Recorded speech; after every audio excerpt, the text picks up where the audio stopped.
Hi, I'm Douglas with Shiftdevices. We build a minimal cryptocurrency hardware wallet called the Digital Bitbox.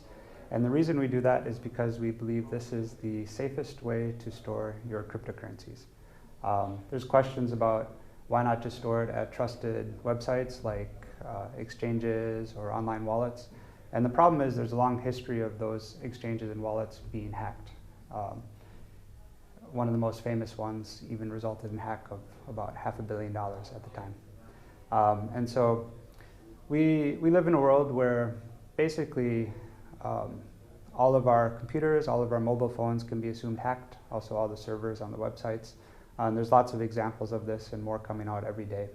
And we believe the best way to keep things that are digital, that have value secure, is to not let the secrets, the keys to the cryptocurrencies, never let them touch the computer or the internet, where they could be susceptible to hackers and malware.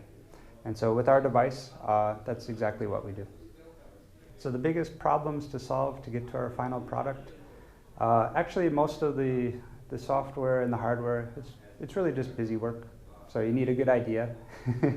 And I would say the hardest problem to get to that is really more thinking like a thief.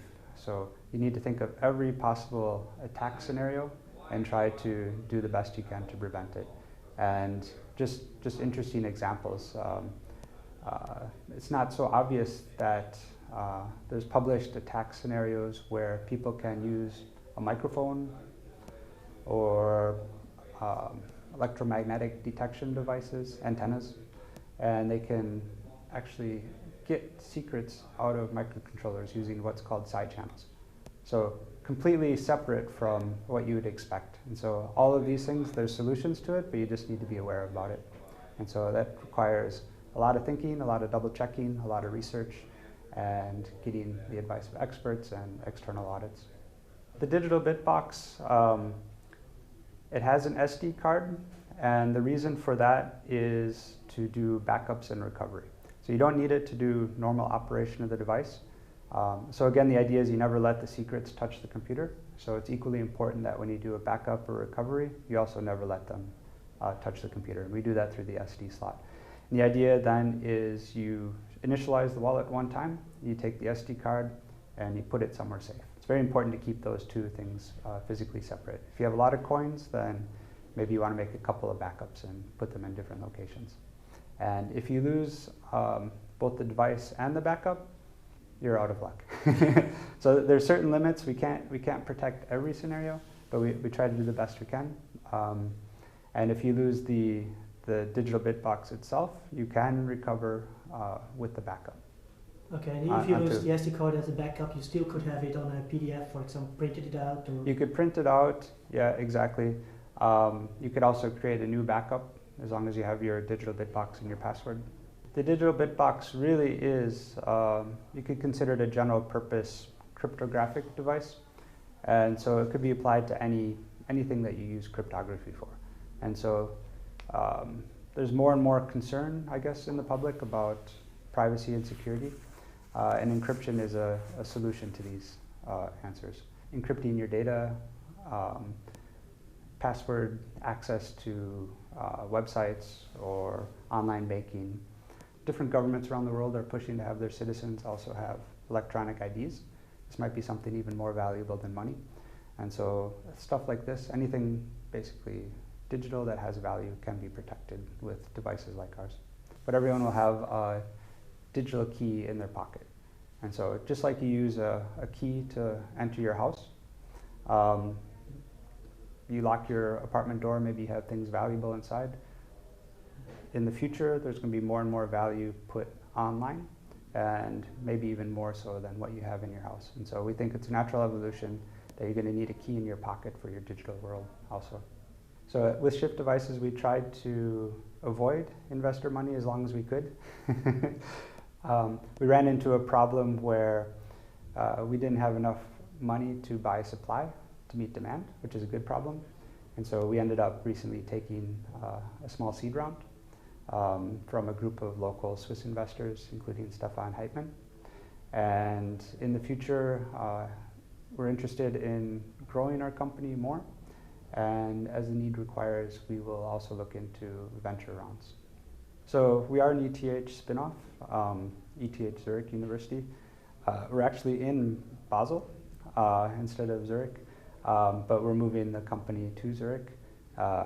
We continually try to put more and more of the development and the manufacturing inside of Switzerland. We think that's a big advantage for us. All the development has always been inside of Switzerland. Manufacturing, we're moving more and more inside of Switzerland. Currently, we do all of our assembly, all of our case production, our quality control, programming and shipping, everything is from Switzerland. We think this is a big advantage for us because Switzerland has a lot of stable government, crypto-friendly laws, really supportive of companies and very respectful for people's privacy. So our code is all open source. We strongly believe this is required for having trust when you deal with security. And security experts also tend to agree that open source is the best way to go. So the question comes up, can someone just steal that? Of course they can. Even with patents on the software or the hardware, people can steal that also. For hardware and software, you just make a small change and then you can avoid patents.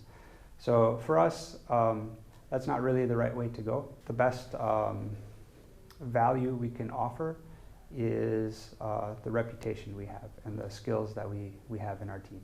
That's the most important asset for us. So for example, if you're storing 1,000, 10,000, 100,000 in cryptocurrencies, do you really want to buy a hardware wallet from a company that stole it from someone else? Probably not.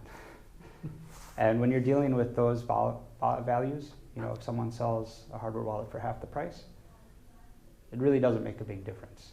So Switzerland, of course, has a reputation as a safe haven for assets. I would translate that into meaning that Switzerland has a lot of respect for people's individual rights and people's privacy. And so when you're dealing with a security company, I think the parallels are obvious.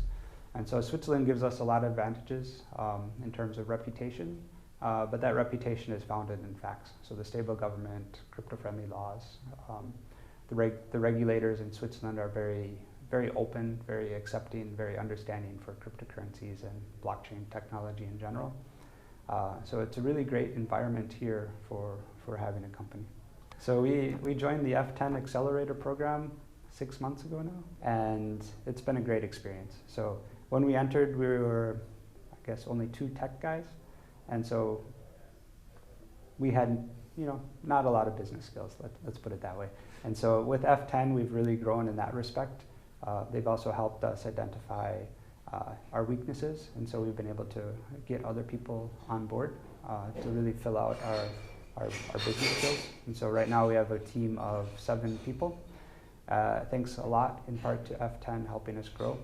And so that's one aspect, and another aspect, of course, is the really great connections to the sponsors and other big companies in Switzerland, and of course the investors also. And those contacts are proving fruitful, but of course when you work with big companies, things take time. But we're in a good place right now. So the next important steps in the development of the product in the company, let's start with the product. That one's easy. So we continually need to improve on what we have. We get a lot of great customer feedback, but there's always things we can improve.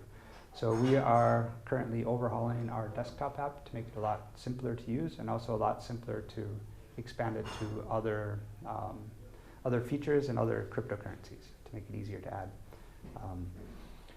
And we are also in the process of making the next generation hardware device and also exploring enterprise solutions. Thanks in large part to the F10 Accelerator program for getting the ball rolling there. As for the company, yeah, we're in a growth stage, so it's a challenge getting good people on board, but we seem to attract a lot of bright, enthusiastic people, which is great. And our next visions are for expanding more globally. So we already sell globally, but really targeting different areas that may require a bit more in-depth people on the ground, words, language, and so on. And so we're looking at Tokyo right now and hoping to establish a base there in the next year or two. Yeah, this was the hardest question for me, maybe. I guess the wishes would be health and happiness and a job I love. Thanks a lot for your time. Yeah, thank you very much.